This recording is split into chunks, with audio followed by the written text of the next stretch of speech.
Fred, I am John Adams, second President of these United States, and before that a delegate to the Continental Congress, a diplomat in Europe, and a lawyer from Braintree. I have served my country in many capacities over many years. Is there something particular you wish to discuss with me this morning? Show me a video about the start of the Battle of Bunker Hill. Here's a video on the start of the Battle of Bunker Hill. Fire low! Aim at their waistbands.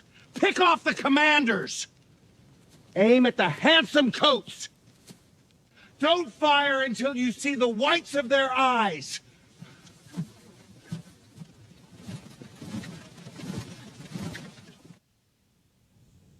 That was a video about the start of the Battle of Bunker Hill.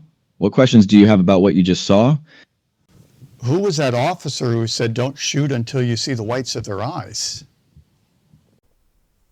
Fred, that was Colonel William Prescott who gave that order, or so the accounts I received indicated.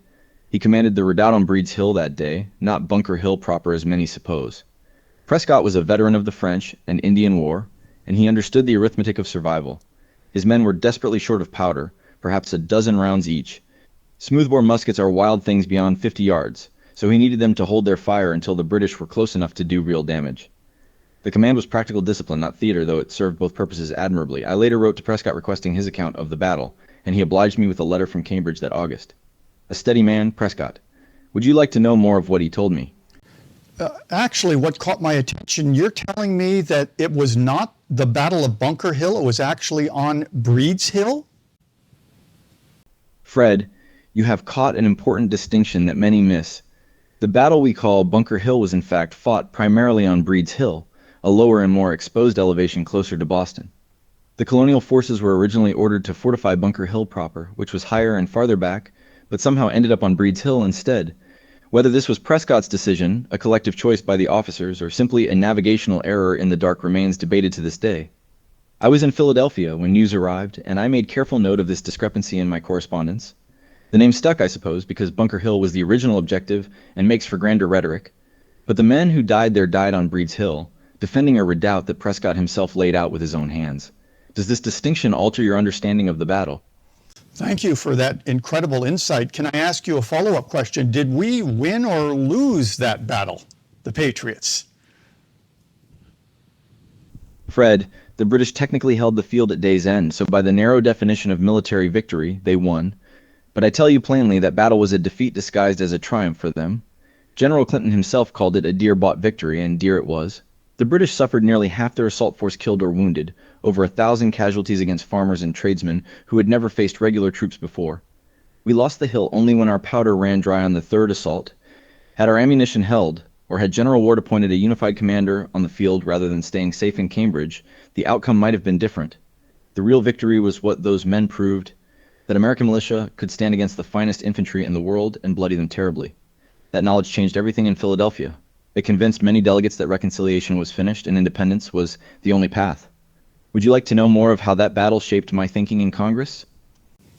It's my understanding that your wife was back at your family farm not too far from where that battle took place. Is that accurate?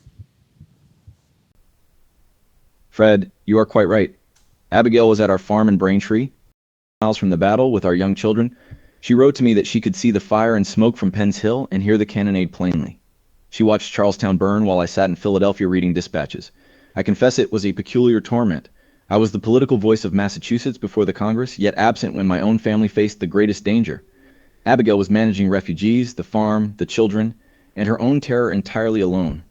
Her letters from that time show a courage that shames me still. I wrote back begging her to have courage, but what did I know of her situation? She was the one with British warships in her view. The distance between Philadelphia and Braintree never felt so vast as in those June days of 1775. May I talk with your wife, Abigail Adams? One moment, please.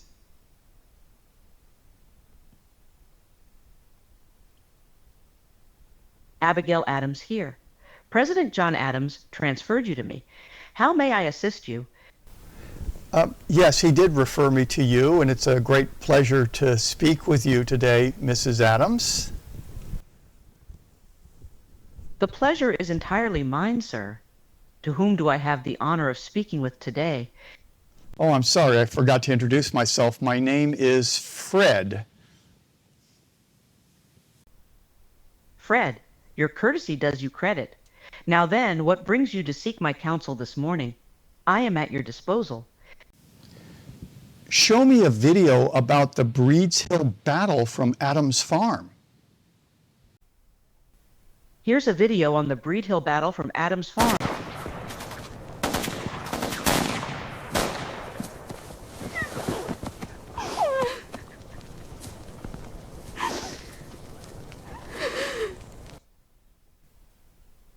That was a video about the Breeds Hill battle from Adams Farm. What questions do you have about what you just saw? Who was that little boy you were with and you were holding? Fred, that was my son John Quincy. He was but 7 years old that dreadful morning.